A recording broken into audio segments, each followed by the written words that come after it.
I was married into wealth. A big house, more rooms than memories, and a husband who loved me on paper, not in person. He was always too busy.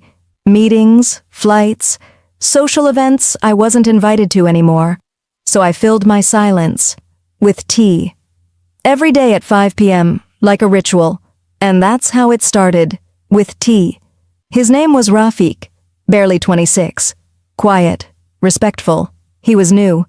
He didn't even make eye contact at first. But he made the perfect cup of chai. Every evening I sat by the window, and he placed the cup gently beside me. No words, just calm. Until one day, I said thank you, and he replied, "You're welcome, Baji." But something in his voice, it didn't sound like a servant. It sounded like someone who saw me, the real me. Days passed. The tea stayed warm. So did the silence between us, but our eyes began to speak. One evening I asked him to sit, just for a minute. He hesitated, but he sat. We spoke about nothing, and yet it felt like everything. That minute turned into hours, over weeks. He told me about his village, his dreams, his mother. I told him about my loneliness. He listened, more than my husband ever did. And then, one rainy evening, I held his hand. It wasn't planned. It wasn't right. But it was honest. That was the beginning of something that never should have been. But also, the only thing that ever felt real. I forgot I was the madam. He forgot he was the servant. We were just two broken people who found comfort in the same silence.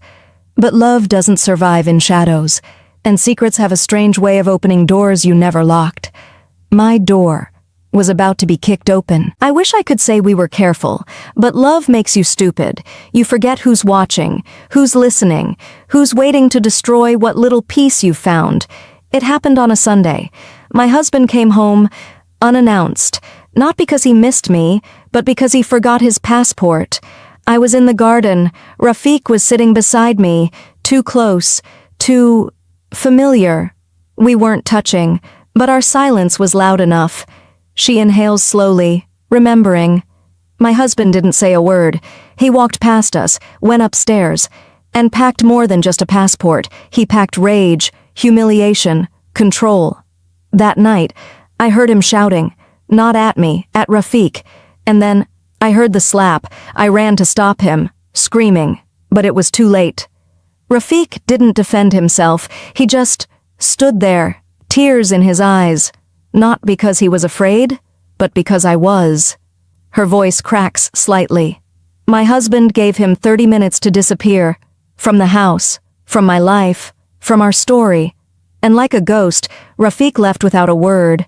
The next morning, I woke up to silence again, but this time, it wasn't peaceful. It was hollow. Dead. People think betrayal is when you sleep with someone else, but sometimes it's when you feel something, for the first time in years, with someone you were never supposed to. I betrayed my marriage. Yes, but I was betrayed first, by a life that made me invisible. I haven't seen Rafiq since. I don't know where he is. I don't even know if he ever thinks of me, but I think of him. Every time I make tea, he wasn't my mistake. He was my moment of truth. And sometimes, that's all love is. A truth that doesn't last, but leaves a scar that never fades.